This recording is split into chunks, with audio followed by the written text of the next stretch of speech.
ela tinha voltado do Brasil e ela estava muito entusiasmada com o Tatu Canara. Não sei, isso aí pode ser intuição da mãe, sei lá, de outras crianças conversando, não sei. 10! Nota 10! Você vai gostar, hein? Bebê diabo parou o táxi na avenida. Ao vivo é muito pior. Olá, eu sou o Danilo Corsi. E eu sou a Camila Quinta. No episódio de hoje, vamos falar de um assunto muito em moda no Brasil da atualidade: as milícias. No caso, vamos às origens, os chamados Esquadrões da Morte. Aqui cabe dizer que a origem desse grupo remonta à década de 1960, tanto em São Paulo como no Rio de Janeiro. No caso paulista, era muito mais ligado à repressão militar. Além de matar supostos bandidos, também buscavam e massacravam os opositores dos milicos. No Rio, a coisa foi um pouco diferente, sem relação muito direta com o regime.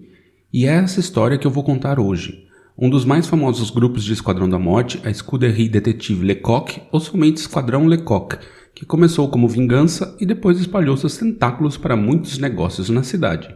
Mas antes de começar, quero saber o que o Drinco nos mandou hoje, Camila. Opa, é verão, pelo menos aqui na Europa. E o Drinco dessa vez nos mandou uma bela cerveja para tomar gelada no calor daqui. É a Scheffer Neem Spitfire Super Strong, que, como o nome diz, é super forte. 9% de teor alcoólico. Nossa, pesadona ela. Ela é uma cerveja inglesa de coloração dourada e com uma espuma bem baixa. Bem gostosa para dar um grau de alegria no calorzão. E você pode encontrar essa belezinha por 15 queroizinhos no drinco.com.br. Bora brindar? Tchim, tchim. Tchim, tchim.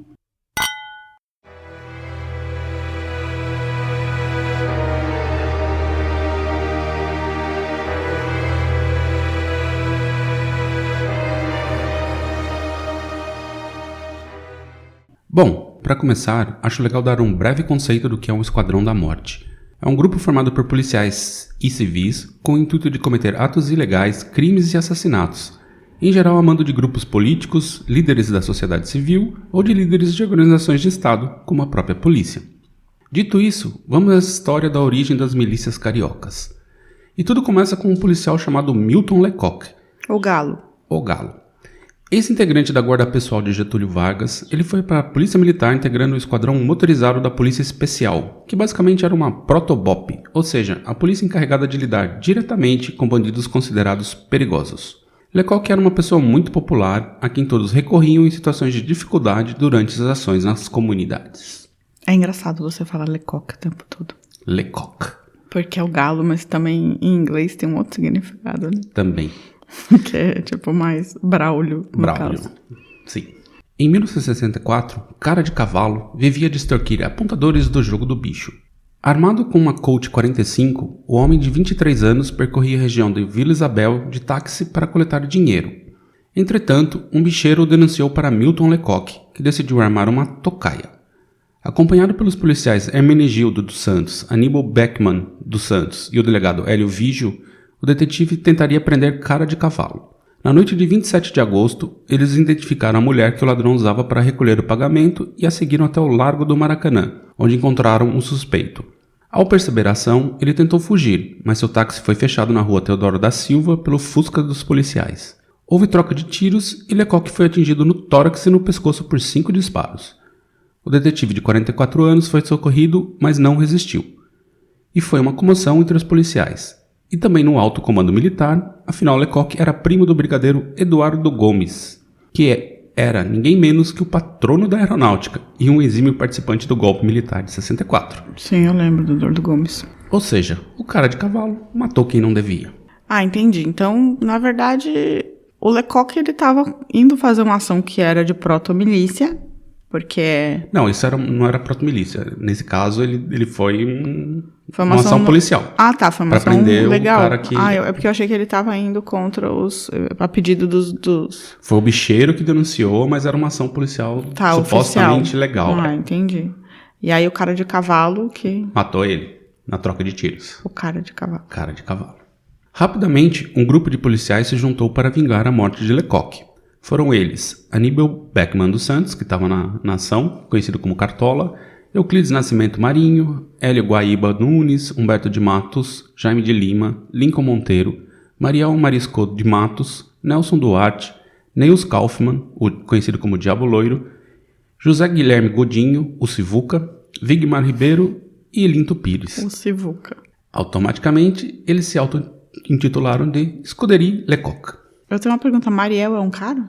É um cara. Ah, tá. Eu vou entrar na história dele já já.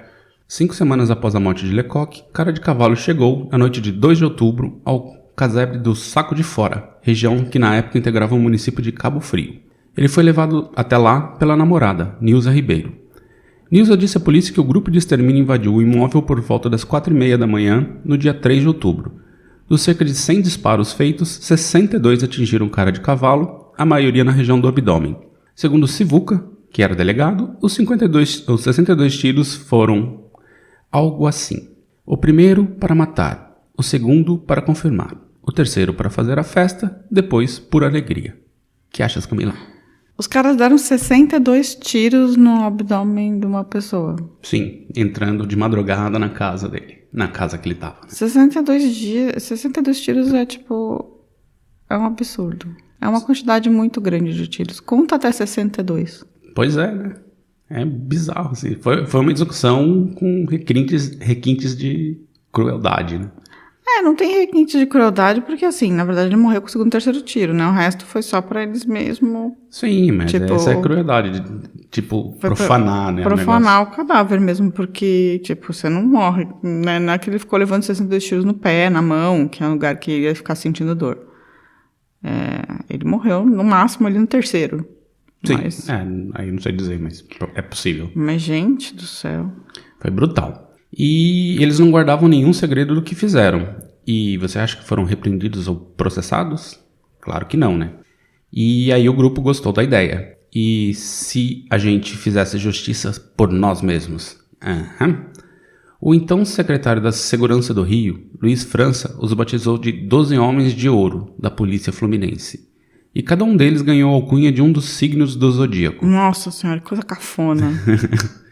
A ideia propalada por França era que eles iriam promover uma faxina, ou seja, tirar de cena ladrões de carros, táxis e casas, assassinos, assaltantes e afins. É para isso que serve a polícia, inclusive. Pois é, né? Mas eles tinham os zodíacos, os 12 Homens de Ouro. Eu não entendo, os caras já são policiais, eles resolvem criar um grupo de para-policiais, nesse caso, porque aí permitia que matasse, né?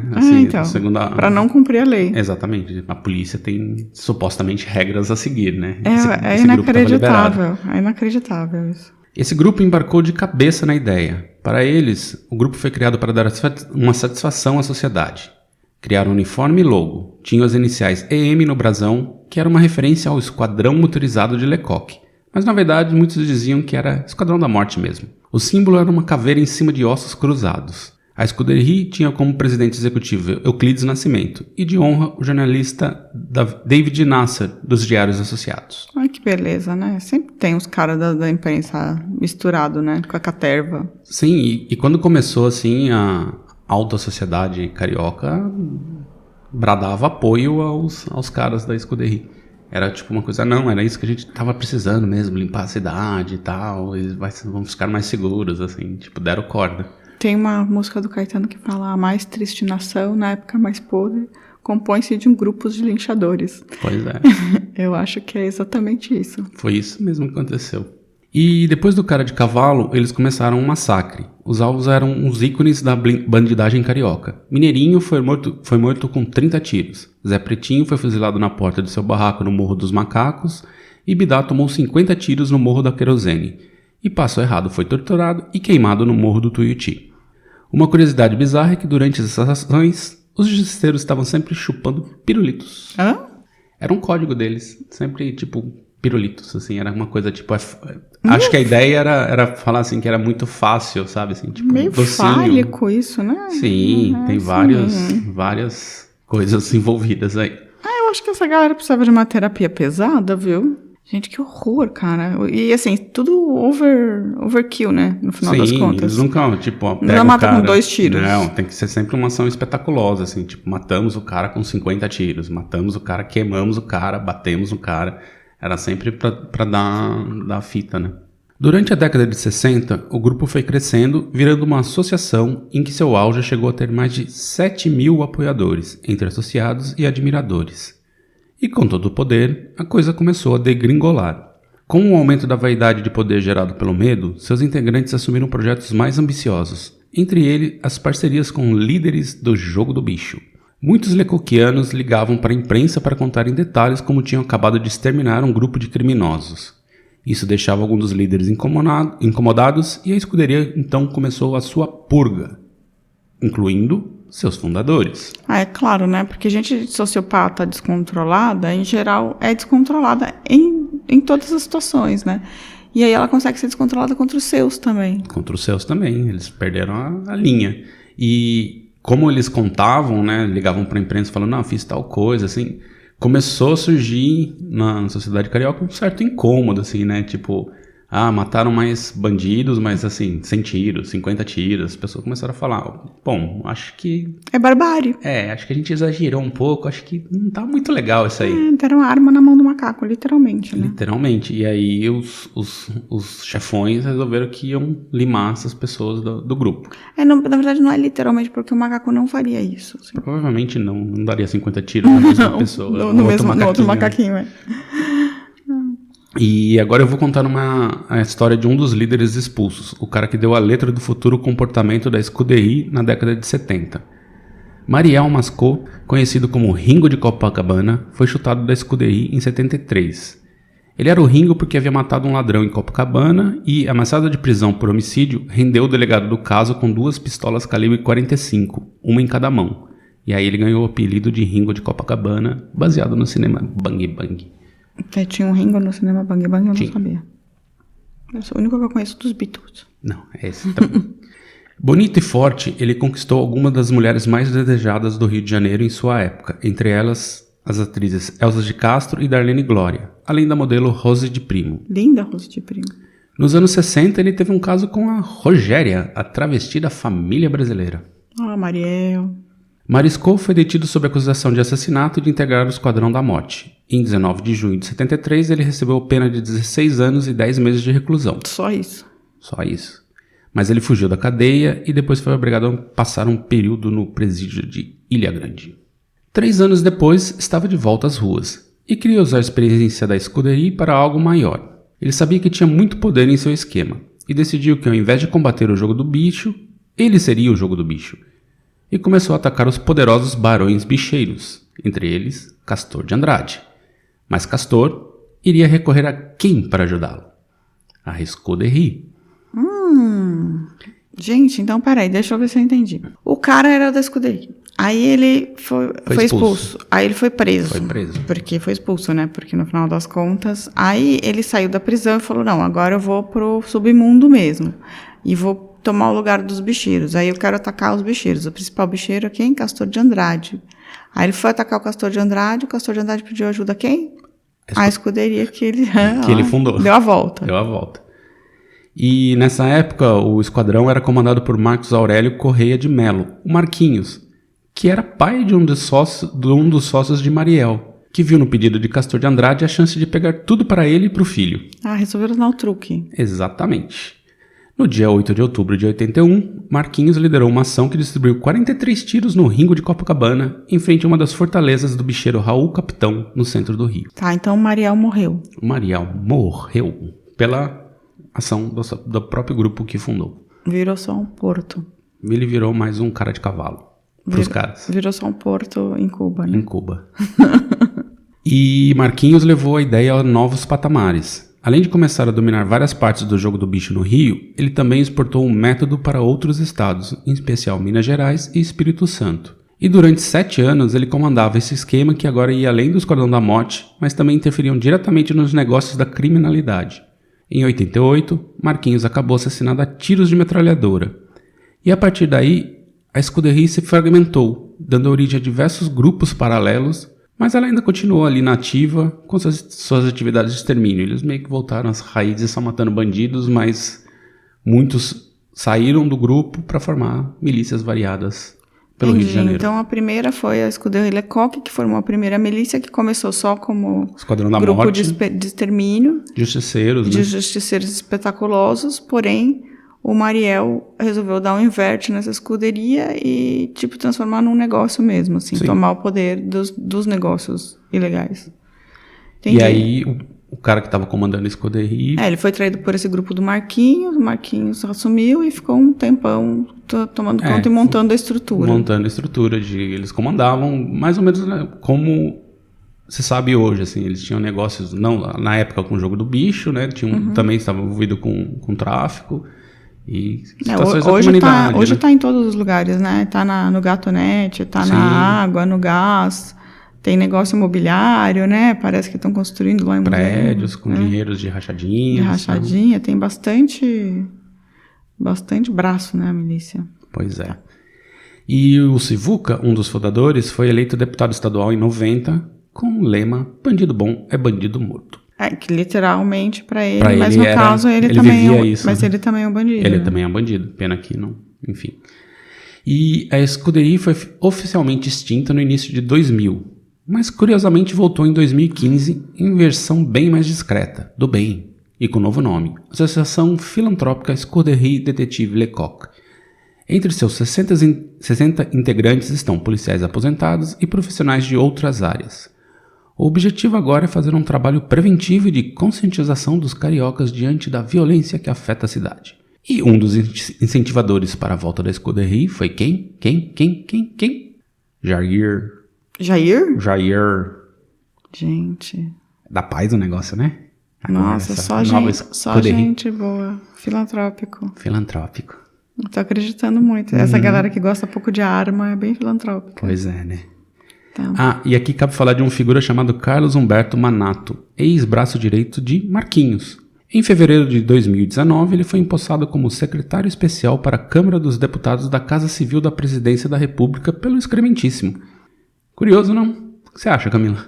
Quer dizer que o braço direito do Marquinhos que de fato implantou esse esquema de milícia. Que tomou o poder, né, da escuderia e realmente implantou a milícia no Rio depois da morte do Mariel. Ele que está aí no secretário especial para a Câmara dos Deputados da Casa Civil. Sim, né? Trocando ideia com os deputados. Se ele aparecer por lá também. Não tem relação nenhuma, eu imagino, da presidência da República e do grupo que está no poder no Brasil com as milícias, né? Nunca, imagina, esse cara é só um cara competente, né? Ex-policial que fez o que... como o Adriano, né? É amigo do Marquinhos. É amigo do Marquinhos, ele trabalhou diretamente com o Marquinhos, ele já ajudou a fundar esse esquema, né? Porque quando o Mariel tentou pegar o jogo do bicho pra ele, foi implementando as coisas, o cara da escuderia falou, bom, vou levar isso aqui pra outro grau, porque eu sou mais poderoso. E esse cara tava do lado dele nessa construção. Entendi. E agora é secretário. Socorro, né? É por isso que o Freixo tem que andar com 32 segurança o tempo todo, né? Porque se mexer com essa galera é... Eles estão em todos os lugares, assim, no Rio de Janeiro, né? E no comando também, né? E agora no comando do país. Eu acho muito absurdo que eles estão em todos os lugares, assim, eles tomam controle do cotidiano, né? Antes era só segurança. Sim. Agora não é mais só segurança, agora é segurança e água. É segurança, água e gás. É segurança, água, gás e internet. Televisão. E moradia. E aí começaram a fazer prédio. Então agora, tipo, eles estão em todas as áreas, assim. E esse para-estado, esse estado paralelo, assim, que... E muito financiado pela própria grana pública, né? Que o pessoal desvia dinheiro de gabinete. Financiado pela grana pública, mas também financiado pela população que tem medo, né? E que é ameaçado o tempo todo por essa galera. Mas isso é um apoio mais explícito de uma certa classe média, porque o pessoal que está na comunidade ali não tem muita opção, né? Ou se curva... Mas a própria comunidade também, porque às vezes é a milícia ou o traficante. Aí tem que ver quem te esculhamba menos. Pois é, então. É meio isso, mas assim. eles não tem muita opção, né? Aí é coação, né? Aí às vezes a galera gosta da milícia porque acha que com a milícia pelo menos tem um pouco de ordem. Porque também não tem o Estado, sabe? Essa que é a questão. A questão é que, tipo, falta o Estado. Falta o Estado presente fazendo as ações que o Estado deveria fazer. E a polícia fazendo a ação que a polícia deveria fazer. E não falando, eu vou criar um grupo de extermínio aqui porque eu não sou capaz de prender e processar e o sistema de justiça não funciona direito, então vamos prender, vamos matar todo mundo. E aí é isso. Tá errado, assim, é claro. Qualquer tipo de justiçamento tá errado. Dar a arma na mão dessa galera que é sociopata tá errado. Tipo, devia ter teste psicológico pra essa galera entrar. E devia ter formação, assim. E devia Nossa, devia ter tanta coisa, né? Primeiro tem que acabar com esse esquema todo. Desmilitarizar é necessário. No Rio, assim, tem que... Tipo, o Rio é um lugar que eu não sei muito bem como...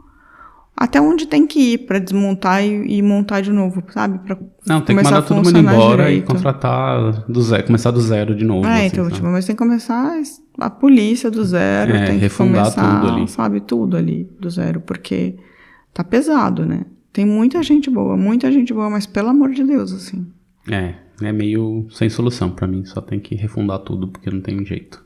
Esse modelo já era. Tem que fazer um trabalho sério, assim, mesmo de segurança pública no Brasil. E de educação, assim, são as duas coisas. Assim, segurança pública é uma questão seríssima, assim, a gente sabe que afeta o dia a dia das pessoas, né? Quem não foi assaltado? Quem nunca passou por situações de violência, sabe? Mas, ao mesmo tempo, na outra ponta também, é um esculhambo. Sim, tá entre o Cruz e o Caldeirão, né? A fogueirinha, né? Fogueirinha, isso. Então é isso, a cruz e a espada, na verdade. Mas é isso.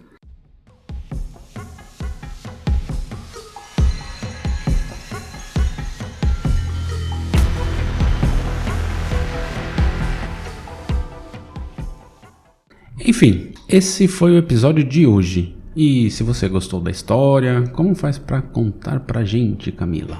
Eu acho que não tem que gostar, não. Tem que ficar full pistola. Mas você gostar da gente contando essa história horrorosa... Ou pra você não falar alto, ou pra gente parar de fazer piada sem graça. Eu esqueci o nome do moço que mandou a gente parar de fazer piada sem graça. Não vai acontecer. Não, a gente gosta muito de piada sem graça. Não vai acontecer, desculpa, não vai acontecer. A gente gosta de piada sem graça, é nós, é a vida. Aceita que dói menos, tá? Ou para de ouvir também. Mas para quem quiser falar com a gente e mandar uma mensagem, mesmo que seja falando que a gente faz piada sem graça, a gente gosta de ouvir mensagens, ler mensagens. Então você manda para o contato@muitopior.com.br, que é o e-mail tradicional. Você pode fazer um comentário lá no site, como esse nosso amigo fez. Você pode também fazer uma DM no Facebook, por exemplo, que é Muito Pior Podcast. Ou no Twitter também mandar uma mensagem direta, que é o Muito Pior. @muito pior.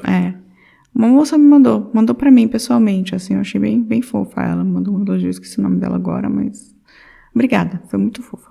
Você precisa anotar os nominhos. Eu preciso, eu sou ruim nessas coisas, mas você que me mandou uma mensagem, uma DM pessoal falando bem do podcast, obrigada. E no YouTube também dá pra comentar, tem bastante comentário lá no YouTube, e a gente coloca só a voz, né? No YouTube não é um vídeo, não tem a gente falando em vídeo, mas tem a voz, o podcast no formato que para você ouvir, caso seja mais fácil no trabalho e tal. Exatamente. E é isso.